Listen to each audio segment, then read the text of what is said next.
그날 아침 28년을 형제처럼 지내온 사람에게서 한 통의 소송 안내문을 받았습니다. 가족보다 더 믿었던 사람이 계약서 한 줄로 등을 돌렸다는 사실을 이해할 수 없었습니다.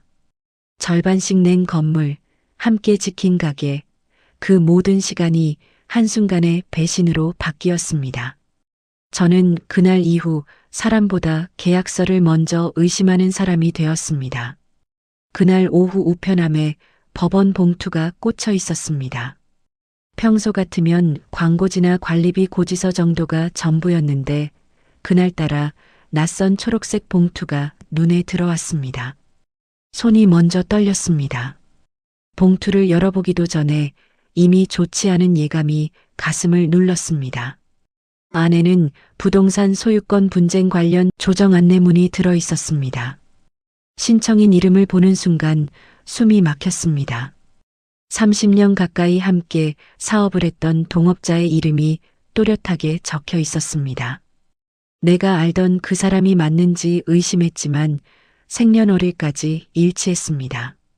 무슨 일인지 전혀 알 수 없었습니다. 우리는 지난 몇 년간 큰 다툼 없이 지내왔고 가게도 안정적으로 운영되고 있었습니다. 그런데 왜 갑자기 법원 문서가 나에게 날아왔는지 도무지 이해할 수 없었습니다. 전화를 걸었지만 받지 않았습니다. 문자를 보내도 읽음 표시만 뜰 뿐 답은 없었습니다. 며칠이 지나고 나서야 겨우 변호사 사무실 직원에게서 연락이 왔습니다. 계약서를 다시 확인해 보라는 말이었습니다. 나는 집안 오래된 서류 상자를 뒤졌고 먼지 쌓인 파일 속에서 20년 전 작성한 동업 계약서를 찾아냈습니다. 그런데 내가 기억하는 내용과 다른 문장이 하나 눈에 들어왔습니다. 처음 동업을 시작한 건 지금으로부터 28년 전이었습니다. 나는 당시 공장에서 10여 년을 다니며 겨우 모은 돈이 있었고 동업자는 장사 경험이 있다고 했습니다. 서로 필요한 부분을 채울 수 있는 관계처럼 보였습니다. 처음에는 작은 식당을 시작했습니다. 주방 일은 내가 맡고 홀과 장부는 동업자가 맡았습니다. 돈은 절반씩 나눴고 계약서도 함께 작성했습니다. 그런데 계약서를 쓸 때 나는 법률 용어가 어려워서 대부분 동업자가 써내려가는 대로 믿고 도장을 찍었습니다. 당시만 해도 서로를 의심할 이유가 전혀 없었습니다. 같은 동네에서 자란 사이였고 집안끼리도 안면이 있었습니다. 그가 나를 속일 거라고는 생각조차 하지 않았습니다. 계약서 마지막 장에는 부동산 지분 조항이 있었습니다. 가게가 자리 잡으면 건물을 함께 매입해 임대료 부담을 줄이자는 계획이었습니다. 나는 출자 비율대로 지분을 나누자는 이야기를 분명히 기억했습니다. 그래서 50대 50이라고 생각했습니다. 그런데 계약서에는 이렇게 적혀 있었습니다. 부동산 지분은 계약 당시 출자금 외에 이후 운영 기여도에 따라 조정할 수 있으며 조정 권한은 을에게 있다. 을은 동업자였습니다. 나는 갑이었습니다. 그 조항은 내가 기억하는 대화와 전혀 달랐습니다. 그 당시 나는 그 문장을 제대로 읽지도 못했던 것 같습니다. 단지 믿음만으로 도장을 찍었습니다. 세월이 흘러 가게는 점점 자리를 잡았습니다. 손님이 늘었고 매출도 안정적이었습니다. 5년쯤 지났을 때 우리는 약속대로 건물을 샀습니다. 2층짜리 작은 상가였지만 우리에겐 큰 자산이었습니다. 구입할 때도 돈은 절반씩 냈습니다. 나는 은행 대출을 받아서 보탰고 동업자도 같은 방식으로 자금을 마련했습니다. 등기부등본에는 공동 명의로 올라갔습니다. 그 순간까지도 나는 아무 의심 없이 살았습니다. 건물을 산 뒤로도 우리는 10년 넘게 평온하게 지냈습니다. 아침이면 함께 가게 문을 열었고 저녁이면 하루 매출을 확인하며 차 한 잔씩 나눴습니다. 명절에는 서로 집에 인사도 다녔습니다. 나는 그 사람을 가족처럼 여겼습니다. 그런데 작년 초부터 뭔가 달라지기 시작했습니다. 동업자가 가게에 나오는 시간이 줄었습니다. 핑계는 항상 있었습니다. 건강이 안 좋다, 집안일이 있다, 병원에 가야 한다. 처음엔 이해했습니다. 나이도 들었고 무리할 나이가 아니었으니까요. 그런데 그가 없는 시간 동안 낯선 사람들이 가끔 가게 앞을 서성이기 시작했습니다. 측량 비슷한 걸 하는 사람도 있었고 사진을 찍고 가는 사람도 있었습니다. 나는 동업자에게 물었습니다. 혹시 건물 팔 생각 있느냐고. 그는 웃으며 아니라고 했습니다. 그냥 시세 확인 차원이라고 했습니다. 나는 그 말을 믿었습니다. 그러던 어느 날 법원 봉투가 날아온 것입니다. 나는 그제야 뭔가 단단히 잘못됐다는 걸 깨달았습니다. 변호사 사무실을 찾아갔습니다. 직원은 차분하게 설명했습니다. 상대 측 주장은 이렇습니다. 건물 지분은 계약서 조항에 따라 운영 기여도를 반영해 조정할 수 있으며 실제 운영은 대부분 상대 측이 주도했으므로 지분을 7대3으로 변경 요구한다는 내용이었습니다. 나는 어이가 없었습니다. 지난 20년 동안 나는 매일 주방에 서서 음식을 만들었고 새벽부터 밤까지 가게를 지켰습니다. 동업자는 장부 관리와 외부 거래처 응대 정도만 했습니다. 그런데 지금 와서 본인이 더 기여했다고 주장하는 겁니다. 변호사는 계약서 문구가 애매하다고 했습니다. 법적으로 다툴 여지가 있다는 뜻이었습니다. 나는 그날 집에 돌아와 밤새 잠을 이루지 못했습니다. 도대체 언제부터 이런 계획을 세운 걸까? 왜 말 한마디 없이 법원부터 들이댄 걸까? 나는 전화를 다시 걸었습니다. 이번에는 받았습니다. 목소리는 냉담했습니다. 형, 이제 정리할 때 됐어. 나도 내 노후 챙겨야지. 나는 물었습니다. 그럼 내 노후는 어떻게 하라는 거냐고. 대답은 없었습니다. 전화는 끊겼습니다. 며칠 뒤 나는 오래된 지인을 통해 동업자가 최근 다른 사업을 준비하고 있다는 이야기를 들었습니다. 큰 자본이 필요한 사업이라 건물 지분을 정리하려는 것 같다는 얘기였습니다. 그 말을 듣는 순간 모든 퍼즐이 맞춰졌습니다. 작년부터 가게에 뜸했던 이유도 측량하러 온 사람들도 갑작스러운 법원 통지도 모두 계획된 수순이었던 겁니다.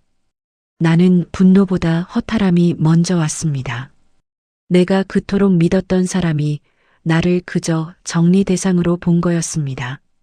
감정은 배제하고 지분만 계산하는 거래 상대로 본 겁니다. 나는 변호사와 다시 상담했습니다. 싸워볼 만하냐고 물었습니다. 변호사는 가능성은 있지만 시간과 비용이 많이 든다고 했습니다. 그리고 설령 이긴다 해도 관계는 완전히 끝날 거라고 덧붙였습니다. 나는 이미 관계는 끝났다고 생각했습니다.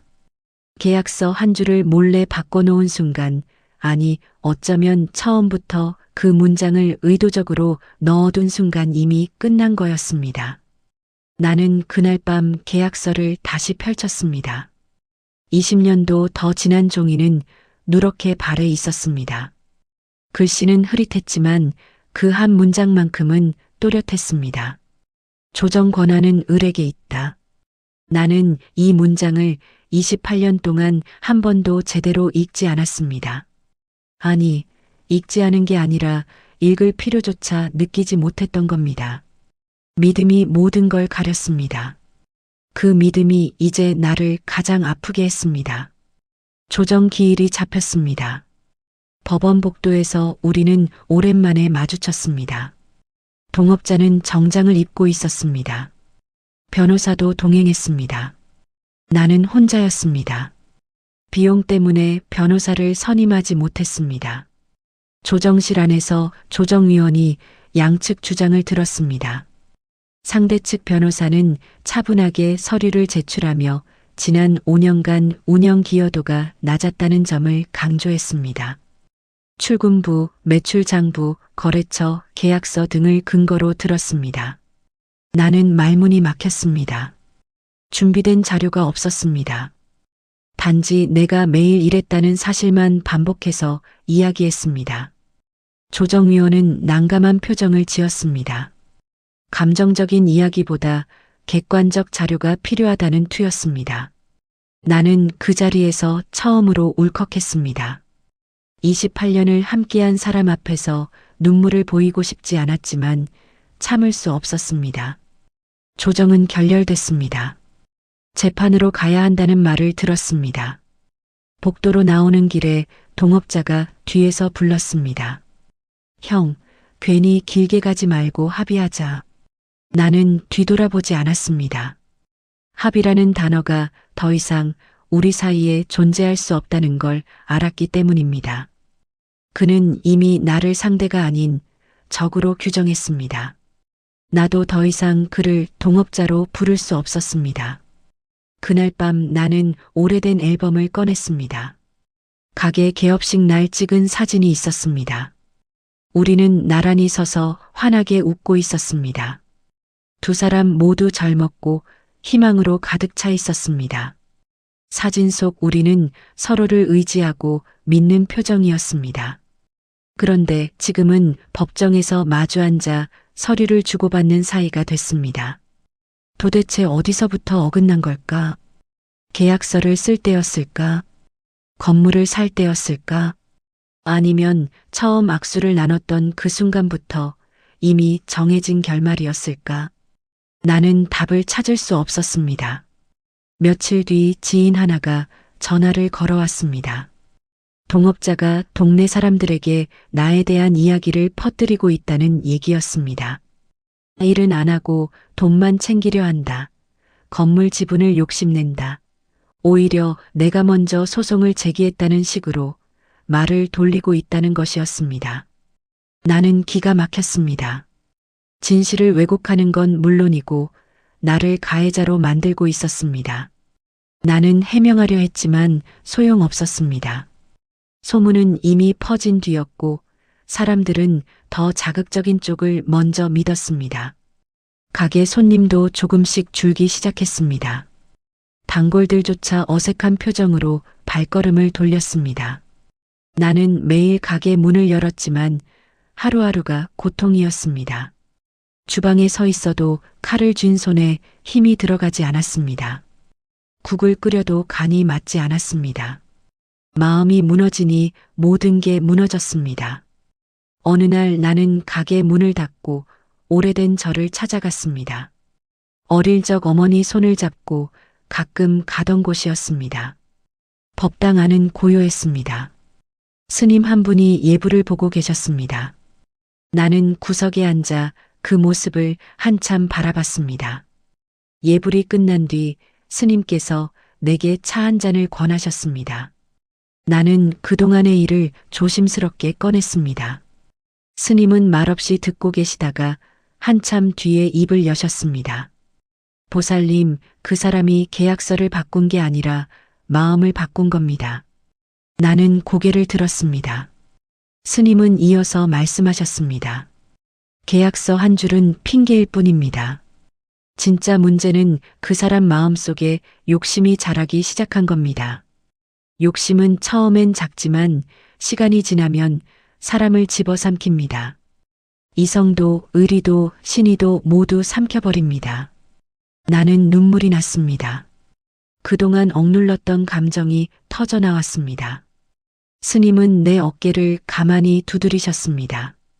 울어도 됩니다. 억지로 참으면 병이 됩니다.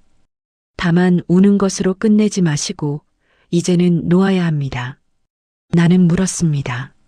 어떻게 놓느냐고. 28년을 어떻게 놓을 수 있느냐고. 스님은 잠시 침묵하시다가 말씀하셨습니다. 그 사람을 놓는 게 아니라 그 사람에게 가졌던 기대를 놓는 겁니다. 재판은 6개월 넘게 이어졌습니다. 증거 자료를 제출하고 증인을 부르고 변론을 이어가는 시간이 길고 지루했습니다. 나는 그 과정에서 점점 지쳐갔습니다. 이기고 싶다는 마음보다 그냥 끝내고 싶다는 마음이 더 커졌습니다. 판사는 결국 절충안을 제시했습니다. 지분을 6대 4로 조정하되 건물 매각 시 매각 대금은 5대 5로 나누라는 판결이었습니다. 애매한 판결이었지만 더 이상 싸울 힘이 없었습니다. 나는 판결을 받아들였습니다. 동업자 측도 항소하지 않았습니다. 결국 건물은 팔렸고 우리는 각자 돈을 나눠 가졌습니다. 가게도 문을 닫았습니다. 28년 역사가 그렇게 끝났습니다. 마지막 날 나는 혼자 가게 안을 둘러봤습니다. 달아빠진 주방 바닥, 기름때 묻은 환풍기, 손때 묻은 카운터, 모든 게 추억이었지만 이제는 남의 것이 될 공간이었습니다. 나는 열쇠를 반납하고 가게를 나왔습니다. 뒤돌아보지 않았습니다. 그 뒤로 몇 년이 흘렀습니다. 나는 작은 원룸으로 이사했고 생활비는 국민연금과 약간의 저축으로 버텼습니다. 가끔 옛 단골 손님들이 연락을 해왔지만 만나지 않았습니다. 부끄러웠습니다. 동업자 소식도 가끔 들렸습니다. 새로 시작한 사업이 잘 안 된다는 이야기, 건강이 나빠졌다는 이야기, 가족과도 사이가 안 좋다는 이야기. 그런 소식을 들을 때마다 묘한 감정이 들었습니다. 속이 시원하지도 않았고 그렇다고 안쓰럽지도 않았습니다. 그저 멀리서 남의 이야기를 듣는 기분이었습니다. 어느덧 나도 75세가 됐습니다. 세월이 흐르니 분노도 희미해졌습니다. 법정에서 마주 앉았던 그날의 감정도 이제는 오래된 사진처럼 바래졌습니다. 그런데 완전히 잊히지는 않았습니다. 가끔 잠들기 전 그 계약서 한 줄이 떠올랐습니다. 조정 권한은 을에게 있다. 그 문장은 여전히 내 안에 작은 가시처럼 박혀 있었습니다. 그러던 어느 봄날 나는 시장 근처를 지나가다 낯익은 뒷모습을 봤습니다. 지팡이를 짚고 천천히 걷는 노인이었습니다. 옆모습을 보는 순간 알았습니다. 동업자였습니다. 나는 잠시 멈춰섰습니다. 다가가야 할지 그냥 지나쳐야 할지 알 수 없었습니다. 그런데 그가 먼저 고개를 돌렸습니다. 우리의 눈이 마주쳤습니다. 그는 잠시 놀란 표정을 지었습니다. 나도 마찬가지였습니다. 서로 어색하게 서 있던 시간이 길게 느껴졌습니다. 결국 그가 먼저 입을 열었습니다. 형, 오랜만이네. 목소리는 많이 쉬어 있었습니다. 나는 고개만 끄덕였습니다. 그는 잠시 망설이다가 근처 카페로 가자고 했습니다. 나는 거절하려다가 그냥 따라갔습니다. 카페 안은 한산했습니다. 우리는 창가 자리에 앉았습니다. 한참 동안 아무 말도 없었습니다. 그가 먼저 커피를 한 모금 마시고 말했습니다. 형, 미안해. 나는 대답하지 않았습니다. 그는 계속 말을 이었습니다. 그때 내가 욕심을 부렸어. 돈이 필요하다는 핑계로 형한테 상처를 줬어. 변명하지 않을게. 내가 잘못했어. 나는 그의 얼굴을 봤습니다. 주름이 깊게 패여 있었고 눈가는 축 처져 있었습니다. 한때 야심차게 새 사업을 꿈꾸던 그 사람의 모습은 어디에도 없었습니다. 나이가 들면 누구나 초라해진다는 걸 새삼 느꼈습니다. 나는 입을 열었습니다. 그래, 미안하다는 말 들으러 온 건 아니야. 이제 다 지난 일이야. 그는 고개를 숙였습니다. 그래도 할 말은 해야 할 것 같아서. 형한테 정말 미안해. 형이 나를 얼마나 믿었는지 나도 알아. 그런데 나는 그 믿음을 저버렸어. 계약서 조항도 사실 일부러 애매하게 써놨어. 나중에 필요하면 쓸 수 있게. 그 말을 듣는 순간 모든 게 확실해졌습니다. 역시 계획적이었던 겁니다. 처음부터 나를 이용할 생각이었던 겁니다. 화가 나야 했지만 이상하게 화는 나지 않았습니다. 그저 허무했습니다. 나는 물었습니다. 왜 그랬어? 우리 그렇게 가까운 사이였잖아. 그는 한참을 침묵하다가 대답했습니다. 나도 몰라. 그때는 그게 최선이라고 생각했어. 내 앞길만 보였어. 형 입장은 생각 안 했어. 지금 생각하면 정말 미친 짓이었어. 우리는 그날 오후 2시간 넘게 이야기를 나눴습니다. 서로의 지난 세월에 대해, 후회에 대해, 남은 시간에 대해 이야기했습니다. 그는 새로 시작한 사업이 실패했고, 빚을 지게 됐고, 가족들과도 멀어졌다고 했습니다. 건강도 많이 안 좋아졌다고 했습니다. 나는 그저 들었습니다. 동정하지도 위로하지도 않았습니다. 그냥 한때 가까웠던 사람의 이야기를 듣는 것처럼 담담하게 들었습니다. 헤어지기 전 그가 다시 한번 말했습니다. 형, 용서해달라는 말은 안 할게. 그럴 자격도 없어. 그냥 형이 남은 시간 편하게 지냈으면 좋겠어. 나는 고개를 끄덕였습니다. 너도 건강 챙겨. 그렇게 우리는 헤어졌습니다. 등 뒤로 멀어지는 그의 뒷모습을 보며 나는 이상한 감정을 느꼈습니다. 용서는 아니었습니다. 그렇다고 증오도 아니었습니다. 그저 이제는 정말 끝났다는 안도감 같은 것이었습니다. 그날 밤 나는 다시 절을 찾아갔습니다. 스님은 여전히 그 자리에 계셨습니다. 나는 오늘 있었던 일을 이야기했습니다. 스님은 빙그레 웃으셨습니다. 보살님, 이제 놓을 수 있겠습니까? 나는 고개를 끄덕였습니다. 네, 이제 놓을 수 있을 것 같습니다. 부처님께서는 이렇게 말씀하셨습니다. 미움을 미움으로 갚으면 미움은 끝나지 않고 미움을 놓아야 비로소 미움이 사라진다고. 보살님은 오늘 그 미움을 놓은 겁니다. 용서한 게 아니라 그냥 내려놓은 겁니다. 나는 그 말이 와닿았습니다. 나는 그를 용서하지 않았습니다. 하지만 더 이상 그를 붙잡고 있지도 않았습니다. 그저 각자의 길을 가도록 놓아준 것뿐이었습니다. 스님은 차를 한 잔 더 따라주시며 말씀하셨습니다. 계약서 한 줄 때문에 28년이 무너진 게 아닙니다. 그 한 줄은 이미 마음속에 있던 욕심이 밖으로 드러난 것뿐입니다. 그러니 그 사람을 원망하기보다 사람의 마음이란 게 얼마나 변하기 쉬운지를 배우신 겁니다. 그게 보살님이 얻은 값진 공부입니다. 부처님께서는 이렇게 말씀하셨습니다. 세상의 모든 만남에는 이유가 있고 모든 이별에도 이유가 있다고.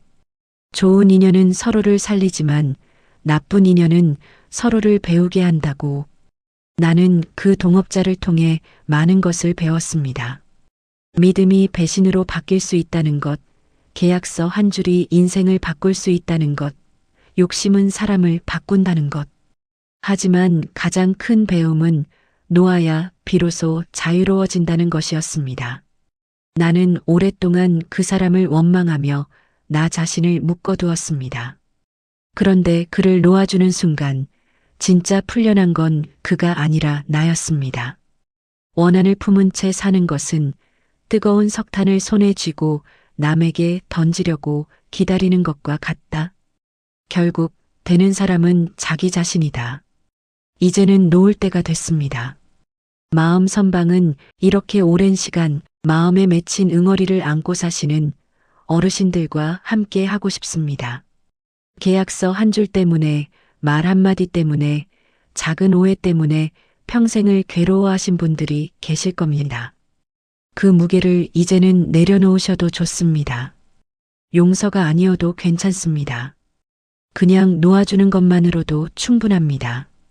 오늘 이야기가 조금이라도 마음에 와닿으셨다면 구독을 눌러주시고 다른 어르신들께도 이 이야기를 전해주시길 부탁드립니다. 여러분의 구독 하나가 더 많은 분들께 위로를 전하는 힘이 됩니다. 오늘도 평안하시길 바랍니다. 고맙습니다.